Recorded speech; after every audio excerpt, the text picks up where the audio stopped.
Hey y'all, welcome to my channel. I am on my 8th video. That's crazy. I'm on a roll. Someone needs to stop me. Someone needs to stop me immediately. Anyways, let's just get into the topic at hand. That is enough pleasantries. This topic, I have a lot of convictions about because um, my perspective may seem different for people who may not think this way. And there are people who may be able to relate, which is great. It's awesome. However, if I can help change someone's perspective or at least have them ponder on this from a different lens, that's going to be even better. There's something I've noticed that people often do. And to me, it's conflicting because it is a clear thing to understand, yet people do it anyway, and they don't understand it in this way. They confuse humility with self rejection. And because of that, whenever they're around someone who moves with certainty, someone who speaks highly of themselves, someone who moves with earned confidence, people assume that that person is arrogant. But I don't think humility was ever meant to mean that you are shrinking yourself. I think somewhere along the way, people have started to romanticize low self-esteem as a virtue. And those two things are not the same. That is a misunderstanding based on my observation. I think true humility um, has less to do with thinking lowly of yourself and more to do with how you treat people, point blank period, right? And for me, someone can be incredibly insecure and they can still be highly damaging to people around them. And then you can have someone who has incredible high self-esteem and they are uplifting people around them. Someone can, constantly put themselves down in public and speak about their insecurities and say, woe is me, and cry about what they don't like about themselves. But behind the scenes, they're envious, they're bitter, they're manipulative, they're projecting, they're trying to sabotage. Then you can have someone who fully recognize their value. They move with that recognition. And yet then still they move through life with grace. They uplift people. They do things for people that never make it to the internet. Because while they have high self-esteem, they truly love to pour into other people so they can grow their self-esteem too. So clearly, humility is deeper than just pretending you don't see your own greatness. Now, let's travel deeper into discipline because discipline has a part in this conversation. I believe that discipline naturally changes the way you perceive yourself and the way you carry yourself. Because when you're constantly making promises to yourself and keeping them, when you're constantly working on yourself day in and day out, when you have introspection, when you're able to sharpen your mind, when you're able to protect your body and you're able to preserve your body, when you are able to refine your habits and you are intentionally building yourself, your character, you stop moving through the world as though you don't have a place, as though you are uncertain. And discipline creates evidence, and evidence builds self esteem. And to me, I think that's why truly disciplined people, they always have a I know who I am aura to them. Not because they think they are better than anyone else, but because they spent years working on themselves, building themselves up, not just the external part, but the internal part. And that's where the quiet confidence is. That's where the alignment comes from. That's where integrity comes from living in the way that they truly believe that they are. And they reinforce that through their identity, through their habits, which creates high self esteem. And high self esteem is not arrogance.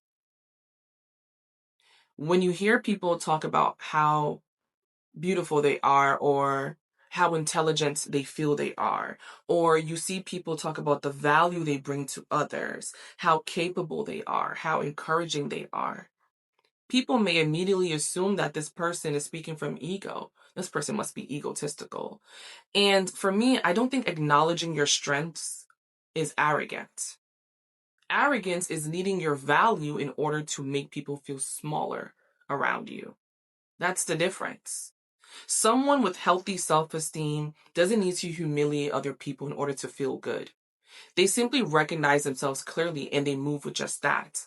And honestly, I think a lot of people are uncomfortable around certain people. I think people are uncomfortable around people who know themselves. I think people are uncomfortable around people who do not need to negotiate who they are and their identity to be relatable, to be accepted. And so for me, confidence in that way is offensive to people. It's like a mirror being shown to them, and they are seeing what they lack. And if that confidence is met with a calmness, it's unapologetic, it doesn't ask for permission, it makes people feel as though they're lacking something. What are they not doing in order to exude and embody that?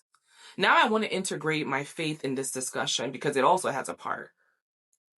As someone who has strong faith in God, this conversation becomes very interesting to me because I've noticed that people use religion as a way sometimes to humble confident people, as if believing in yourself dishonors God in some way.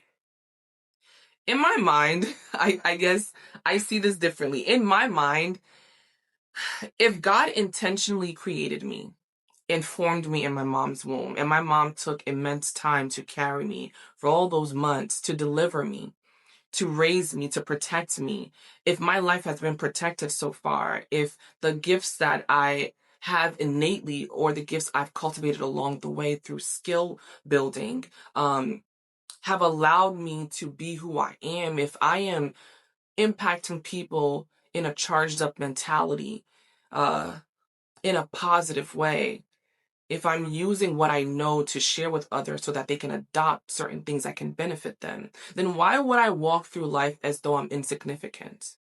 That is the question that I ask myself. Why would stewardship look like self-hatred? That doesn't make any sense to me. And that is truly what's conflicting, especially when I'm using my gifts to empower people, right? To encourage people, to charge people up, to uplift people, to push people towards their own becoming, their own greatness. To me, gratitude and confidence can coexist. Faith and high self-esteem can coexist. Humility and being certain of yourself can coexist. So here's what I truly believe humility actually is. And I'm just going to go into my understanding of it. I think true humility is revealed in how you leave people, not how people truly meet you or how people experience you, is how they are when they leave you. Do people feel diminished, or do they feel tired or drained after encountering you? Or do they feel empowered? Do you weaponize your gifts? Do you use them responsibly? Do you recognize your own greatness without needing anyone else to deny themselves, right? To me, that is humility. Not pretending you're small, not pretending you're insignificant or less than, or I'm just a regular person type of mentality. Not making yourself invisible so that other people can feel comfortable. Not allowing people to spread you thin because you want to extend yourself so much so people don't think that you have some level of high self-esteem, or you want to preserve yourself in some way. Not constantly downplaying yourself to avoid criticism either. Humility is not self-erasure. I don't believe it is. I think people who are truly grounded stop apologizing for this understanding of who they are. They stop apologizing for knowing who they are. Doesn't mean that they know everything about themselves and they've stopped learning who they are. It just means that at their fundamental baseline, they truly understand their core. They stop performing insecurity just to appear relatable to people around them. They don't they don't, you know, move as though I need to be easy for people. They move with understanding, and they can be flexible around people, but they don't lose sight of what they truly know about themselves. And I think they have an understanding of something very important. You can recognize the value that God placed inside of you without worshiping yourself. You can move with certainty without disrespecting other people. You can know you are powerful, you are charged up, you are a neck breaker without becoming destructive. And I think the healthiest people learn how to do both, that duality, that balance, to be deeply humble in spirit while still refusing to see yourself or anyone as less than. So that's the end of this video. I wanted to kind of condense everything that I have in mind because I could have kept talking about this, given so many different examples, but hopefully this message resonates and it landed at the perfect spot. And if you can relate, if you liked it, you can like the video, you can comment below, subscribe to my channel. But I think overall, this is a conversation that a lot of people can chime in on anyway. So let's get it started in the comment section. You can always follow my Instagram as well and prepare for my Prove It challenge that starts June 1st if you are interested in proving it to yourself, being consistent. Okay? See y'all in my next video. Bye.